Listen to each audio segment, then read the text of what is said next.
जैसे शिक्षक अवध ओझा जी भारत रत्न दे रहे थे। अब जितने लोग बना रहे हैं उसमें से पहली बार जो सामने पड़ जाएगा उसको भारत रत्न तो जरूर दिलवाएंगे। अब तो मैं नोबेल प्राइज की अनुशंसा करूंगा।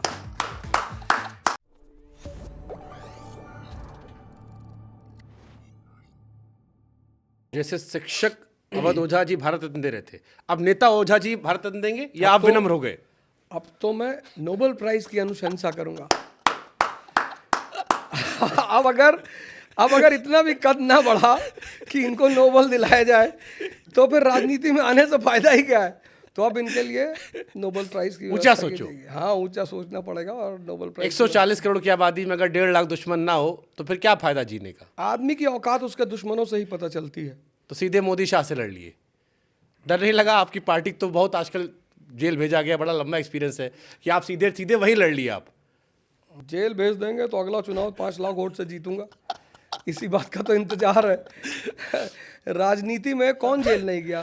गांधी जी जेल गए, नेहरू गए, हमने हिस्ट्री पढ़ी है तो हमें पता है कि जो भी आदमी राजनीति करेगा तो राजनीति का एक सबसे प्यारा नियम है कि अगर आप सत्ता की कमियों का विरोध नहीं करते तो आप राजनेता पहली बात नहीं है।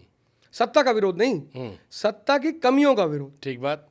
आपने कहा था महंगाई खत्म कर देंगे, आप क्यों नहीं कर रहे हो? करो आप महंगाई खत्म। आपने कहा था बहुत हुई महंगाई की मार।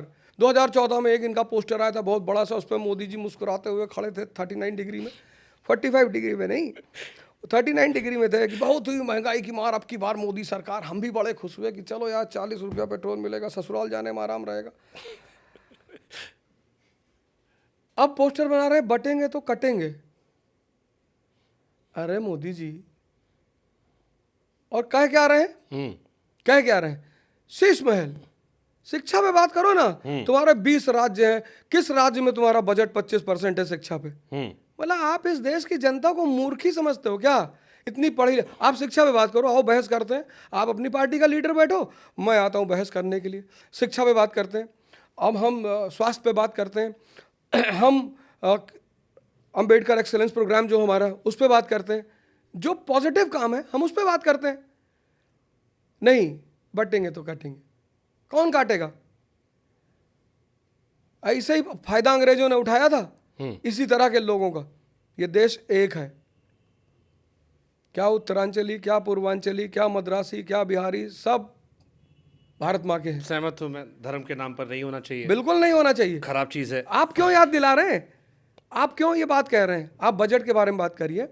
आप हमारी नेशनल ग्रोथ कितनी हो रही है, आपने कितनी इंडस्ट्रियलाइजेशन किया इस कंट्री का, भाई हमें आप बताइए ना। आप ग्राफ दीजिए ना कि इंडस्ट्री में क्या कर रहे हैं, टेक्नोलॉजी में क्या कर रहे हैं, कर क्या रहे हैं आप। आइए बहस करते हैं बैठ के।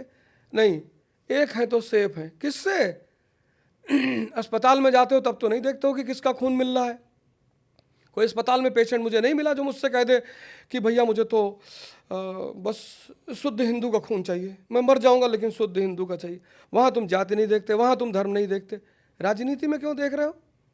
अब देखिए, हमने शेरनिक दूध तो नहीं पिया है, लेकिन तब भी गुंडा वाला इतना तो है कि पत्रकारिता का धर्म अच्छे से निभा लेते हैं। तो आपने कहा कुछ अच्छे विषयों बात करते हैं तो धर्म हटाते हैं। धर्म से मैं भी सहमत हूँ कि पब्लिक को धर्म के नाम पे वोट नहीं देना चाहिए, चाहे किसी स्टेट की बात हो। जात पात धर्म से नहीं उठेंगे तो देश का विकास नहीं होगा।